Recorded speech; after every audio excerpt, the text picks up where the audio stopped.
Hi there. I'm here with Aubrie Pagano, the CEO and founder of Drape, which is a fashion startup originally based in Boston, now based in New York City. Hi, Aubrie. Hi, how you doing? Good. Great to have you today. Great to let our attendees get to meet you. And thanks for joining. Yeah, of course. I'm excited to be coming to Delight and to talk to you guys today.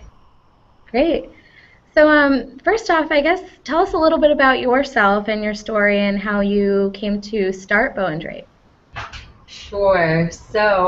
I am originally from Boston. I went to high school there and school there and was working there. And so that's why I started the business in Boston, not because it's the fashion capital of the USA. But I was actually working in finance at the time when I got the idea for the company. And I always say there was this sort of magic moment where I had an experience that I think is common to most people where I was getting ready to go to a wedding and I had nothing to wear. So everyone's had that moment, and I was actually going to meet my boyfriend's entire family, like all 40 of them. And so the pressure was on to look great, and I couldn't find anything that fit the bill. So I shopped online, shopped in person. Everything was either cheap quality or wasn't unique enough, and so I did something that probably most people wouldn't do, and I actually made my own dress for the wedding. And so it took about a month. It was crazy, but I loved the dress so much, and the response I got at the wedding was overwhelming. So many people had asked, where did you get that from? How did you do it? And I ended up saying, I tried to get someone to make me a dress, but I couldn't find anybody to make it, for under $1,000 to make it unique for me. And so that sort of stuck in my craw. And the more and more I thought about it, I said, why can't women have more choice in their clothing? I mean, it's the 21st century. We have a lot of technology and advances available. Someone should do something about this. So that was pretty much it. Mm-hmm. Great. So off of that, for those that aren't familiar with how Drape works currently, can you walk us through kind of the customer journey and the experience that they have? Sure. So what we ended up building was this really awesome platform and brand that women can come to called Drape. And what you can do is shop on the site for cute weekend chic silhouettes, everything from dresses to accessories. You can find something that you like and then customize it in hundreds of thousands of ways. You can bling it out, you can adorn it, you can say anything you want in it, you can write secret messages in it, you can change color and hemlines. It's really we try to design for possibility and allow people to have a lot of fun with designing their clothes. And so someone goes on the site, they can do it all online and see the garments transform before their eyes.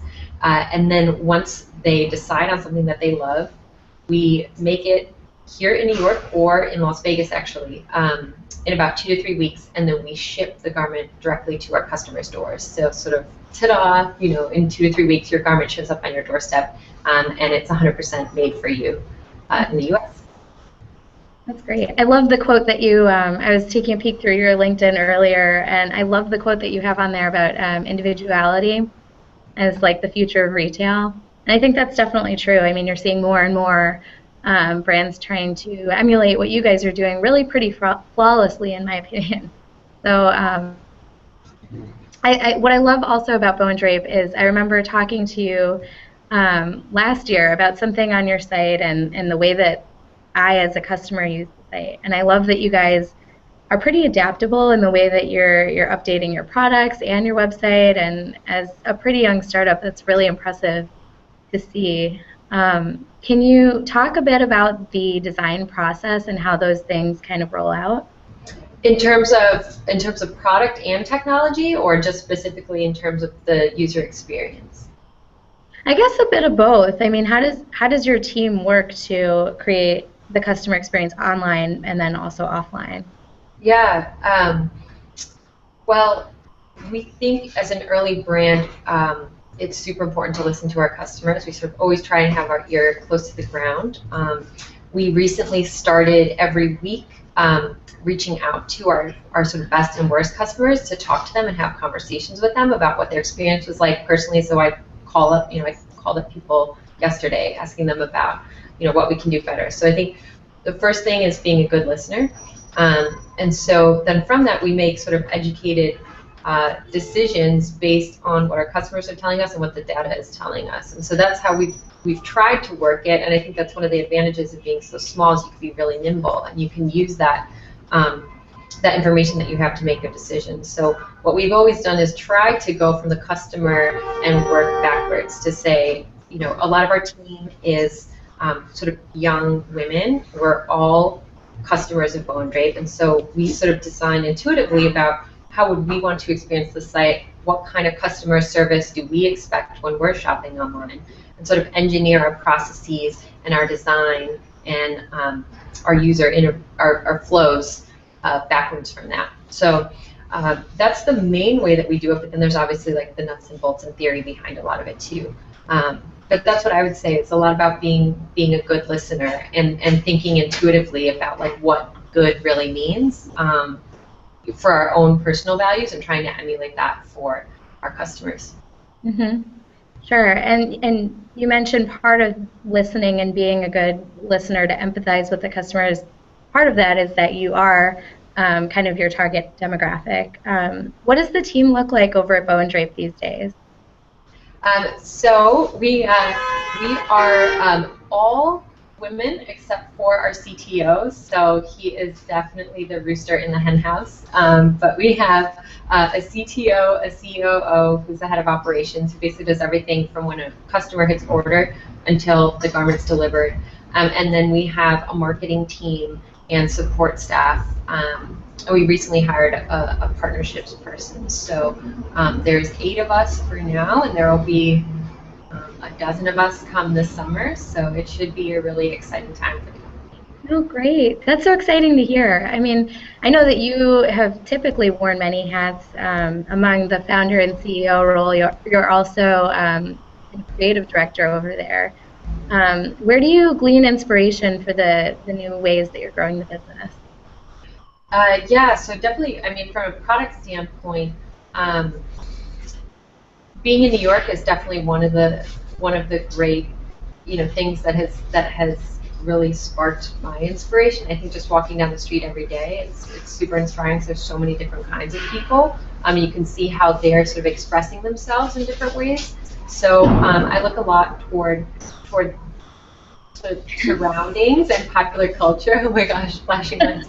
Sitting in a conference room, I guess the sensor wasn't noticing me anymore. Sorry. I mean, I think that's like one of the fun things about fashion now is that authority has sort of imploded in the sense that bloggers are setting trends. Coachella is setting trends. Like there's not just one place where you can glean what's great and what's cool from. And so I think our task is to design for possibility, like I said, to try and incorporate a lot of different ways that you can express yourself into a very compact user offering. So to make it make sense for someone and design enough possibility where it's not overwhelming when you come on the site. You're not like, oh my gosh, there's 2,000 choices, I can't do this. But then also make someone feel like they're actually getting something that's individual and unique, so that they don't just look like everybody else, is definitely a challenge, but is one of the more fun parts of the job. It's definitely one of the reasons I started the company, and I get a ton of delight in doing that. Uh-huh. That's great. I can only imagine the kind of inspiring fashion you'll see out here in Portland when you're out here in the fall. Gosh, I can't wait. It's my own expectations. I don't know what it's going to be like. It's something else. It's definitely something else. So what kind of trends and opportunities are getting you excited now in fashion and technology? So we are really, really excited. Definitely on the technology side, we are working on a pretty big project to re-engineer our UX. So again, that idea of listening, we've listened a lot also to our customers about how they want to express themselves on the site, not just what they want to buy. And so we are building a really robust sort of community engine that will power the site. That'll be coming out in beta in June and then be fully rolled out in August. So by the time Delight comes out, you guys should actually be able to look back at this broadcast and see that I made good on my word. Oh, good.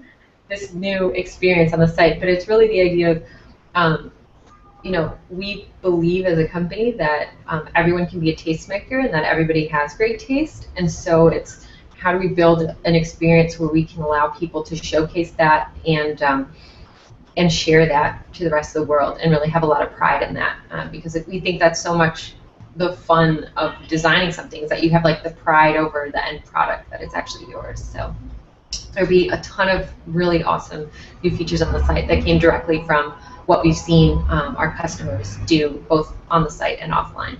And then as far as products go, we're designing even more customization into our products. So if you think that it's custom now, you ain't seen nothing yet. We're designing a lot of really cool features, things from embroidery to even laser cutting to I can't even reveal all the good ones, but a lot of really cool sort of R&D that we're doing. And then the other piece is new categories. So we did a test in holiday, and it was really successful. We actually tested pets. Oh, right, the pet sweaters and things. I sent that to my cousin's wife. She was really excited about that. It was a huge hit. I mean, if you think about like in a women's sphere in her life, where would she want to express herself, and where could she have a lot of fun doing that? A pet is definitely a fun place. And so we had a lot of success with minimal marketing last holiday, and so I think we're going to probably do something around that too. Oh, that's so exciting. So with these new customization options, one of the things you mentioned is making sure that the customer doesn't feel overwhelmed by the different options, and definitely that's something even I fall victim to. What challenges besides that are you facing in delivering the delightful user experience that you guys do? Yeah, oh my gosh, what challenges do you want to start with? It's like running a custom business definitely is full of challenges, just because the expectations are really high. When you're taking the time as a user to design something, you want that same amount of care delivered in the experience and the product that you actually get. So we see a lot of sort of big challenge points where we have to really make sure that our processes are in place to make sure that we can deliver on that promise. So one is in just designing the product and the architecture, right? We call it choice architecture. It's how do you design the flow so that someone doesn't feel overwhelmed and they still feel like something's unique. So that's one piece. But I would say probably the biggest challenges don't even fall on the site. I think our biggest challenges are all in the execution. So we have the luxury as a business model of not holding inventory, which allows us to be really cash rich and allows us to be really nimble. But what that means is that our execution has to be pretty spot on. Because we're not holding inventory. It's not like we're just going to our factory, picking something up and putting it in a box. We're actually making most of the stuff to order for everyone. And so that takes an incredible amount of detail and care and process to make sure that garments go out on time and up to the quality that we would want them to go out every single time. So I would say that a lot of the delight that we try to bring people is in the product. Like at the end of the day, if the product's not good, it doesn't matter that we have the coolest website on the planet. And so what we really try to do is create delight in that. And so there's a lot of really fun things that I know I'll get to talk a little bit about at the conference too, but there's a lot of really cool stuff that we do on the delivery side to make sure that our customers feel surprised and delighted when they get their package. So we re-engineered packaging. We have new tagging.